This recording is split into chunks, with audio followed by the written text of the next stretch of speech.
mempererat ukhuwah umat Islam Indonesia di zaman sekarang ini. Tidak ada sosok yang bisa membangkitkan dan menyongsong kejayaan umat Islam kecuali sosok Al Habib Muhammad Rizik bin Husain bin Syihab.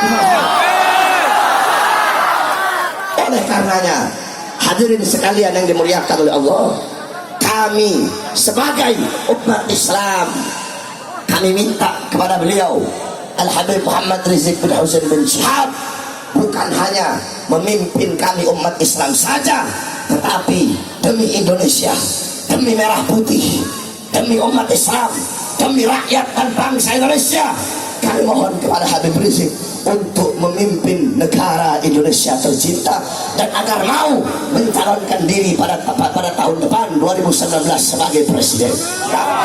Saudara-saudara, tidak mungkin dan tidak akan pernah beliau mencalonkan diri beliau. Jangan ribut, saya nggak lama, jadi jangan ribut. Tidak mungkin beliau